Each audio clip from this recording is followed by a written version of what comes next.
Hello everyone, ಎಲ್ಲರಿಗೂ ನಮಸ್ಕಾರ. ನಾನಿವತ್ತು ಬಾಕರ್ವಾಡಿ ಹೇಗೆ ಮಾಡೋದು ಅನ್ನೋದನ್ನು ತೋರಿಸ್ತಾ ಇದ್ದೀನಿ.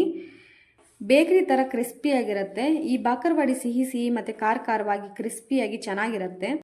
ಮಾಡುವ ವಿಧಾನ: ನಾನಿಲ್ಲಿ 1 ಕಪ್ ಮೈದಾ ಹಿಟ್ಟಿಗೆ 2 ಟೇಬಲ್ ಸ್ಪೂನ್ ಕಡಲೆ ಹಿಟ್ಟು, ಬಜ್ಜಿ ಮಾಡೋ ಹಿಟ್ಟು, 2 ಟೇಬಲ್ ಸ್ಪೂನ್ ಚಿರೋಟಿ ರವೆ, 1/4 ಟೀ ಸ್ಪೂನ್ ಅರಿಶಿನ ಪುಡಿ, 1 ಚಿಟಿಕೆ ಹಿಂಗು, ಅರ್ಧ ಟೀ ಸ್ಪೂನ್ ಉಪ್ಪು ಹಾಕಿ ಮಿಕ್ಸ್ ಮಾಡ್ತಾ ಇದ್ದೀನಿ. ಹಿಟ್ಟು ಚೆನ್ನಾಗಿ ಮಿಕ್ಸ್ ಆದ ನಂತರ 2 ಟೇಬಲ್ ಸ್ಪೂನ್ ಕಾಯಿಸಿರೋ ಎಣ್ಣೆ ಹಾಕಿ ಮಿಕ್ಸ್ ಮಾಡಿ. ಚಿರೋಟಿ ರವೆ ಮತ್ತು ಕಾಯಿಸಿರೋ ಎಣ್ಣೆ ಹಾಕೋದ್ರಿಂದ ಬಾಕರ್ವಾಡಿ ಕ್ರಿಸ್ಪಿಯಾಗಿರುತ್ತೆ. ಕಾಯಿಸಿರೋ ಎಣ್ಣೆ ಹಾಕಿದ ನಂತರ ಹಿಟ್ಟು ಮತ್ತು ಎಣ್ಣೆ ಎರಡೂ ಚೆನ್ನಾಗಿ ಮಿಕ್ಸ್ ಮಾಡ್ಕೋಬೇಕು. ಮಿಕ್ಸ್ ಆದ ನಂತರ 1/4 ಕಪ್ ನೀರಿಂದ ಸ್ವಲ್ಪ ನೀರು ಹಾಕಿ ಹಿಟ್ಟನ್ನು ಗಟ್ಟಿಯಾಗಿ ಕಲಿಸ್ಕೊಳ್ಳಿ. ಹಿಟ್ಟನ್ನು ಈ ಹದಕ್ಕೆ ಕಲಿಸ್ಕೊಳ್ಬೇಕು. ಕೊನೆಗೆ ಹಿಟ್ಟಿಗೆ ಸ್ವಲ್ಪ ಎಣ್ಣೆ ಸವರಿ 20 ನಿಮಿಷ ನೆನೆಯೋಕೆ ಬಿಡೋಣ. ಹಿಟ್ಟು ನೆನೆಯೋಷ್ಟರಲ್ಲಿ ಬಾಕರ್ವಾಡಿ ಮಸಾಲ ಪುಡಿ ಫ್ರೈ ಮಾಡೋಣ. ನಾನಿಲ್ಲಿ 1/4 ಕಪ್ ಡೆಸಿಕೇಟೆಡ್ ಕೋಕೋನಟ್ ಪೌಡರ್ ಹಾಕ್ತಾ ಇದ್ದೀನಿ. ನೀವು ಬೇಕಿದ್ರೆ ಒಣ ಕೊಬ್ಬರಿ ಪುಡಿ ಹಾಕ್ಕೊಳ್ಬೋದು. ನಂತರ 1 ಟೀ ಸ್ಪೂನ್ ಜೀರಿಗೆ, 1 ಟೀ ಸ್ಪೂನ್ ಸೊಂಪು, 1 ಟೀ ಸ್ಪೂನ್ ಧನಿಯಾ ಕಾಳು, 2 ಟೇಬಲ್ ಸ್ಪೂನ್ ಎಳ್ಳು, 1 ಟೀ ಸ್ಪೂನ್ ಗಸಗಸೆ ಹಾಕಿ ಮೀಡಿಯಂ ಫ್ಲೇಮಲ್ಲಿ ಲೈಟಾಗಿ ಫ್ರಾಗ್ರೆನ್ಸ್ ಬರೋವರೆಗೂ ಹುರ್ಕೊಳ್ಳೋಣ. ಇವಾಗ ಹುರಿದಿರೋ ಮಸಾಲೆ ಪುಡಿ ತಣ್ಣಗಾದ ನಂತರ ಒಂದು ಮಿಕ್ಸಿ ಜಾರಿಗೆ ಹಾಕ್ಕೊಂಡು ಅದಕ್ಕೆ 1 ಚಿಟಿಕೆ ಹಿಂಗು, 2 ಟೀ ಸ್ಪೂನ್ ಸಕ್ಕರೆ, 1 ಟೀ ಸ್ಪೂನ್ ಕೆಂಪು ಮೆಣಸಿನಕಾಯಿ ಪುಡಿ, 1/4 ಟೀ ಸ್ಪೂನ್ ಅರಿಶಿನ ಪುಡಿ, 1/2 ಟೀ ಸ್ಪೂನ್ ಉಪ್ಪು, ಮ್ಯಾಂಗೋ ಪೌಡರ್, ಆಮ್ಚೂರ್ ಪೌಡರ್ ಅಂತ ಕೂಡ ಕರೀತಾರೆ, ಇದೆಲ್ಲವನ್ನು ಹಾಕಿ ತರಿಯಾಗಿ ಪುಡಿ ಮಾಡ್ಕೊಳ್ಳಿ. ತುಂಬ ಫೈನ್ ಪೇಸ್ಟ್ ಮಾಡ್ಕೊಳ್ಬೇಡಿ. ನೋಡಿ, ಈ ರೀತಿ ತರಿಯಾಗಿರಬೇಕು. ಚಟ್ನಿ ಪುಡಿ ಅದಕ್ಕೆ ಮಾಡ್ಕೊಳ್ಳಿ. ಇವಾಗ 20 ನಿಮಿಷ ಆಗಿದೆ. ಮತ್ತೊಂದು ಸತ ಹಿಟ್ಟನ್ನು ಚೆನ್ನಾಗಿ ನಾದ್ತಾ ಇದ್ದೀನಿ, ಅಂದರೆ ಸಾಫ್ಟ್ ಆಗಲಿ ಅಂತ. ನಾನಿಲ್ಲಿ ಹಿಟ್ಟನ್ನು 3 ಭಾಗ ಮಾಡ್ಕೊಳ್ತಾ ಇದ್ದೀನಿ. ಒಂದು ಪಾರ್ಟ್ನ ಲಟ್ಟಿಸ್ತಾ ಇದ್ದೀನಿ. ತೆಳುವಾಗಿ ಲಟ್ಟಿಸ್ಕೊಳ್ಳಿ.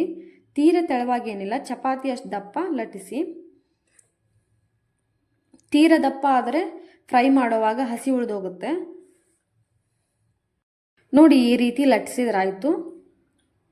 ಸೈಡ್ಸ್ನ ಕಟ್ ಮಾಡ್ತಾ ಇದ್ದೀನಿ, ಎಡ್ಜಸ್ ಸಮವಾಗಿರಲಿ ಅಂತ. ರೋಲ್ ಮಾಡುವಾಗ ರೋಲ್ ನೀಟಾಗಿ ಬರುತ್ತೆ. ಇವಾಗ ಇಮ್ಲಿ ಚಟ್ನಿಯನ್ನು ಮೇಲ್ಗಡೆ ಹಚ್ತಾ ಇದ್ದೀನಿ.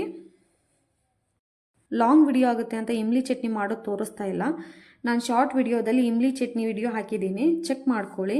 ಇಮ್ಲಿ ಚಟ್ನಿ ಅಂದರೆ ಏನಿಲ್ಲ, ನೆನೆಸಿರೋ ಹುಣಸೆ ಹಣ್ಣಿಗೆ ಬೆಲ್ಲ, ಸಾಲ್ಟು, ಜೀರಿಗೆ ಪುಡಿ, ಖಾರದ ಪುಡಿ ಹಾಕಿ ಮಾಡೋದು. ತುಂಬ ಸಿಂಪಲ್. ಇವಾಗ ಪೌಡರ್ ಮಾಡ್ಕೊಂಡಿರೋ ಪುಡಿನ ಮೇಲೆ ನೀಟಾಗಿ ಹಾಕಿ ಎಡ್ಜಸ್ಗೆ ನೀರಿಂದ ತೇವ ಮಾಡಿಕೊಂಡು ಟೈಟಾಗಿ ರೋಲ್ ಮಾಡ್ಕೊಳ್ಳೋಣ. ರೋಲ್ ಗಟ್ಟಿಯಾಗಿ ಮಾಡಬೇಕು. ಮೇಲ್ಮೇಲೆ ಅಂಟಿಸಿದರೆ ಫ್ರೈ ಮಾಡುವಾಗ ಉಚ್ಚೋಗುತ್ತೆ. ಹೀಗಾಗಿ ಎಡ್ಜಸ್ನ ಗಟ್ಟಿಯಾಗಿ ಲಾಕ್ ಮಾಡ್ಕೊಳ್ಳಿ. ಇವಾಗ ಚಿಕ್ಕದಾಗಿ 1 ಸೆಂಟಿಮೀಟರ್ ಅಷ್ಟು ಕಟ್ ಮಾಡ್ಕೋತಾ ಇದ್ದೀನಿ. ಫ್ರೈ ಮಾಡೋಕ್ಕೆ ತುಂಬ ಟೈಮ್ ತಗೊಳುತ್ತೆ, ಸೊ ಹೀಗಾಗಿ ಚಿಕ್ಕದಾಗಿ ಕಟ್ ಮಾಡ್ಕೊಳ್ಳಿ. ಇವಾಗ ನಾನು ಇದನ್ನು 15 ನಿಮಿಷ ಒಣಗಿಸ್ಲಿಕ್ಕೆ ಬಿಡ್ತಾ ಇದ್ದೀನಿ. ನಂತರ ಎಣ್ಣೆನ ಚೆನ್ನಾಗಿ ಕಾಯಿಸ್ಕೊಂಡು ಲೋ ಫ್ಲೇಮಲ್ಲಿ 15 ನಿಮಿಷ ಫ್ರೈ ಮಾಡ್ಕೊಳ್ಳಿ. ಇದನ್ನು ಹಾಕಿದ ತಕ್ಷಣ ಡಿಸ್ಟರ್ಬ್ ಮಾಡಬೇಡಿ. ಬಾಕರ್ವಾಡಿ ಕ್ರಿಸ್ಪಿಯಾಗಿ ಮತ್ತು ಟೇಸ್ಟಿಯಾಗಿ ಬೇಕ್ರಿ ಸ್ಟೈಲ್ ಬರಬೇಕಂದ್ರೆ 15 ನಿಮಿಷ ಫ್ರೈ ಮಾಡ್ಕೊಳ್ಳೇಬೇಕು. ಇದು ಸ್ವಲ್ಪ ಟೈಮ್ ತಗೊಳುತ್ತೆ ಫ್ರೈ ಮಾಡೋಕ್ಕೆ. ಟೀ ಜೊತೆಗೆ ತಿನ್ನೋಕೆ ಚೆನ್ನಾಗಿರುತ್ತೆ. ಮಕ್ಕಳು ಕೂಡ ತುಂಬ ಇಷ್ಟಪಡ್ತಾರೆ. ಒಂದ್ಸರಿ ಟ್ರೈ ಮಾಡಿ, ನೀವು ಕೂಡ ಇಷ್ಟಪಡ್ತೀರಾ. ನೋಡಿ, ಇವಾಗ ಚೆನ್ನಾಗಿ ಫ್ರೈ ಆಗಿದೆ. ಬೇಕ್ರಿಯಲ್ಲಿ ಮಾಡಿರೋ ಥರ ಟೇಸ್ಟ್ ಮತ್ತು ಕ್ರಿಸ್ಪಿ ಆಗಿದೆ. ಈ ವಿಡಿಯೋ ನಿಮಗೆ ಇಷ್ಟ ಆದಲ್ಲಿ ಲೈಕ್ ಮಾಡಿ, ಶೇರ್ ಮಾಡಿ ಮತ್ತು ಸಬ್ಸ್ಕ್ರೈಬ್ ಕೂಡ ಮಾಡ್ಕೊಳ್ಳಿ.